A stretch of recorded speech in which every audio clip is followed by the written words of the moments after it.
کہ نبی پاک علیہ السلام کی بعثت سے 70 سال قبل ایک واقعہ پیش آیا. وہ واقعہ یہ ہوا کہ اس وقت عیسیٰ علیہ السلام کا مذہب دین حق ہوتا تھا. مذہب اسلام عیسیٰ علیہ السلام کا مذہب تھا.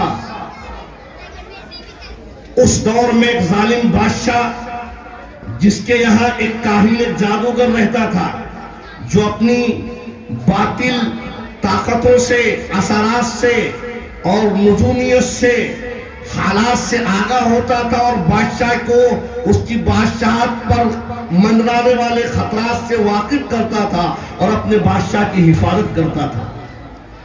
جب وہ بوڑھا ہوتا چلا گیا تو اس نے بادشاہ سے کہا بادشاہ سلامت, اب میں بوڑھا ہو رہا ہوں, آپ کوئی ذہین فطین عقل مند ہونہار لڑکا دیجئے جس کو میں اپنا ہنر سکھا دوں تاکہ وہ آپ کو باخبر کرتا رہے کہ آپ کے خلاف کون آ رہا ہے, آپ کی بادشاہت کی حفاظت ہوتی رہے. بادشاہ نے کہا ٹھیک. ایک اپنی رعایا میں سے ایک ہونہار ذہین اور فطین عقل مند لڑکا چنا اور کہا یہ لیجئے یہ لڑکا ہے اور اس کو سکھائیے اپنا ہنر. وہ لڑکا اور اس لڑکے کا گھر اور بادشاہ کا محل کچھ فاصلے پر تھا. جب لڑکا گھر جاتا اور گھر سے بادشاہ کے محل میں آتا اس جادو کو سیکھنے کے لیے تو بیچ میں ایک راہب یعنی دین حق کا دائی جو لوگوں کو اللہ کے پیغام کو سناتا, عیسیٰ علیہ السلام کے مذہب کی تعلیم دیتا, وہ بچہ کبھی اس راہب کے پاس ٹھہر جاتا اور اس کی باتیں سنتا. اسے اچھی لگتی کہ ایک اللہ کی بات ہو رہی ہے, اچھی تعلیم و تربیت کی بات ہو رہی ہے. دن بدن وہ سنتا.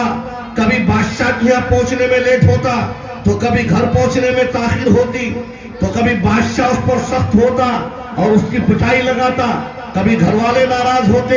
اس نے راہب سے کہا کہ میں آپ کے پاس بیٹھتا ہوں, آپ کے پاس آتا ہوں, آپ کی باتیں اچھی لگتی ہیں, لیکن مجھے اس کے بدلے مجھے سزا دی جاتی ہے.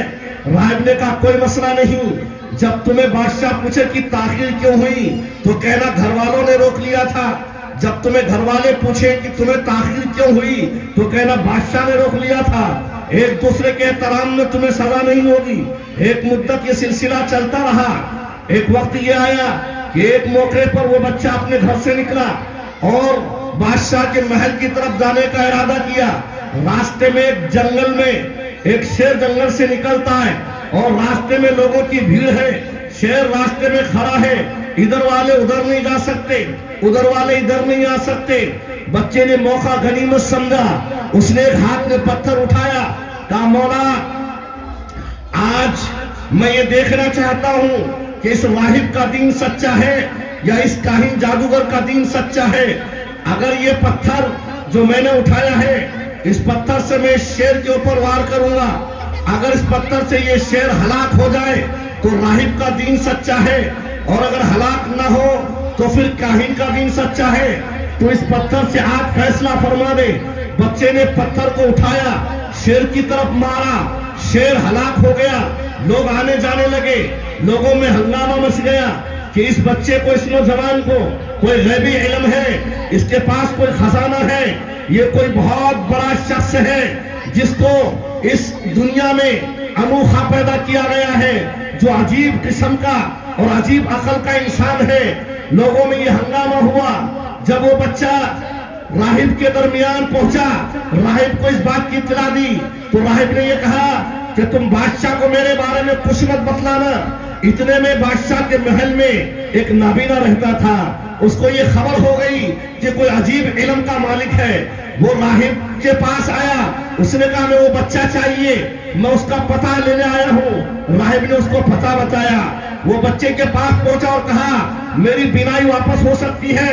کہاں ہو سکتی ہے, لیکن شرط ہے تم ایمان میں داخل ہو جاؤ. بینائی واپس کرنے والا میں نہیں ہوں, ایک اللہ کی ذات ہے. اس نے کہا اگر میں ایمان لے آیا تو کیا بینائی آ جائے گی؟ کہاں آ جائے گی؟ کہا ٹھیک ہے میں کلمہ پڑھتا ہوں. اس نے کہا لا الہ الا اللہ روح کلیم اللہ. میں نے عیسیٰ علیہ السلام کا کلمہ پڑھ لیا. جب اس نے کلمہ پڑھا اس کی بینائی واپس آ گئی. اور اس کے بعد ماجرا یہ ہوا کہ بادشاہ کے محل تک یہ خبر پہنچتی ہے. بادشاہ وقت راہب کو بلاتا ہے, اس بچے کو بلاتا ہے, بتاؤ تم کس کے بارے میں بات کرتے ہو, تم کس خدا کی تعلیم دیتے ہو, کیا تم مجھے رب مانتے ہو کہ نہیں, پھر کس کو مانتے ہو؟ بچے نے کہا جس نے تجھے پیدا کیا اور مجھے پیدا کیا وہ ہمارا رب ہے. اس نے کہا باز آ جاؤ, کہا نہیں یہی حقیقت ہے.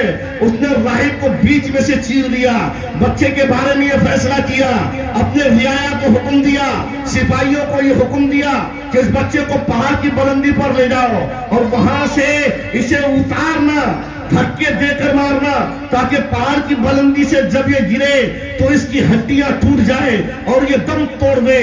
جب وہ پہاڑ کی بلندی پر پہنچا, سپاہیوں نے لے کر اسے پہنچنے کی بات, سپاہیوں نے کہا اب بتا, یہ آخری بار ہے. بادشاہ کا حکم یہ ہے کہ یا تو تمہیں نیچے دھکا مار دوں یا پھر تم اپنے اس اسلام سے پھر جاؤ جس کی تم بات کر رہے ہو. بچے نے آسمان کی طرف سر اٹھایا, کہا مولا تو خدا ہے, تو عبادت کے لائق ہے, تیری طاقت ہے, یہ بادشاہ کے سپاہی ہے, میں ان سے مقابلہ نہیں کر سکتا. پہاڑ کی چٹانوں کو تو یہیں سے ہٹا دے. اس بچے کی دعا قبول ہوئی. جس چٹان پر وہ کھڑا تھا وہ کھڑا ہی رہا. اس کے بادشاہ کے سپاہی چٹان سے نیچے گرے اور وہی ہلاک ہو گئے. بچہ بادشاہ کے محل میں پہنچتا ہے, بادشاہ دیکھ کر گھبراتا ہے, تو کیسے بچ کے آیا؟ کہاں میں بچ کے آیا ہوں, مجھے اس رب نے بچایا ہے جس نے مجھے پیدا کیا. پھر اس نے کہا اپنے سمندر کی سپاہیوں کو حکم دیا کہ کشتی پہ سوار کرو اور سمندر کی گہرائی میں لے جا کر اسے اس کشتی کو پلٹ دو. جب سمندر کی گہرائی میں پہنچتا ہے, آسمان کی طرف سر اٹھاتا ہے, مولا یہ بادشاہ کے سپاہی ہے, میں ان سے مقابلہ نہیں کر سکتا, تیری طاقت تیری قوت ان پر بھاری ہے, تو مجھے بچانے والا ہے, تیری ذات کے سوا کوئی نہیں ہے. کشتی ڈوبتی ہے اور کشتی کے کنارے سے وہ تمام سپاہی سمندر کے حوالے ہو جاتے ہیں. بچہ بچ جاتا ہے, وہ بادشاہ کے پاس آتا ہے, پھر بادشاہ دیکھ کر گھبراتا ہے, پھر تو کیسے بچ گیا؟ کہا مجھے میرے اللہ نے بچا لیا. ابھی بات پوری نہیں ہوئی.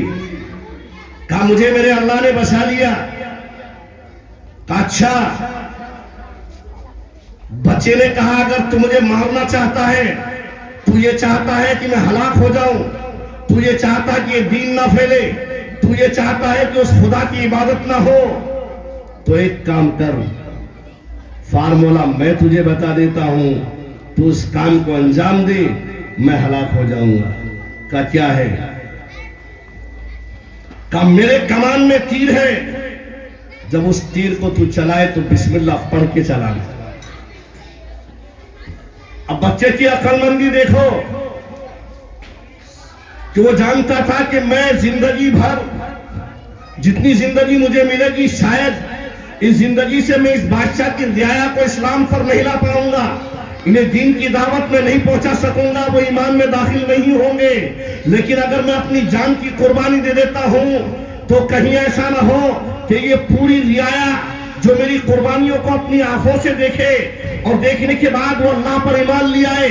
بادشاہ اس چال کو سمجھ نہ سکا. اس نے کہا بتا کرنا کیا ہے؟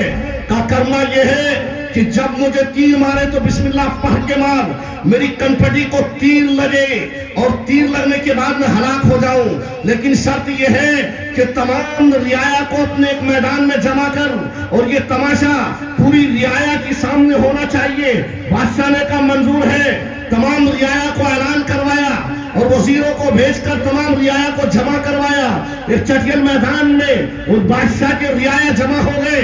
جب سب لوگ جمع ہوئے, بچے نے کہا تیر نکال, اور تیر نکال, بسم اللہ پڑھ کے چلا, اور اس نے تیر کمان سے نکال کر بچے کی کنپٹی کو نشانہ بنایا. تیر لگنے کے بعد بچہ شہید ہوا. مجمع میں جتنے رعایا بیٹھے تھے جو یہ تماشا دیکھنے کے لیے آئے تھے, ان سب نے کہا ہم اس بچے کے رب پر ایمان لاتے ہیں جس نے اپنے رب کے نام پر اپنی جان پیش کی ہے. پورے مجمع میں ایک آواز گونجی لا الہ الا اللہ. بس یہ آواز گونجنی تھی. بادشاہ کی پیروں کے نیچے سے زمین کھسک گئی کہ یہ کیا ہوا. میں نے جس کام کے لیے اس کو روکا, میں نے جس کام کے لیے اس کو ہلاک کرنا چاہا, میرا منشا یہ تھا کہ اس کا دین نہ پھیلے. آج میرے سوا کوئی نہیں ہے جو اس کے دین کو قبول نہ کرتا ہو. یہ تو پوری رعایا نے قبول کر لیا ہے. اب بادشاہ کے ذہن میں یہ بات نہیں آئی, لیکن جب آئی تو تاخیر ہو چکی تھی. اس نے یہ دیکھا کہ پوری رعایا اس بچے کی شہادت پر ایمان لے آ چکی ہے. اس لیے میں نے شروع میں عرض کیا ہے, قربانی جس درجے کی ہوگی اس کا اثر اتنا ہی گہرا ہوگا.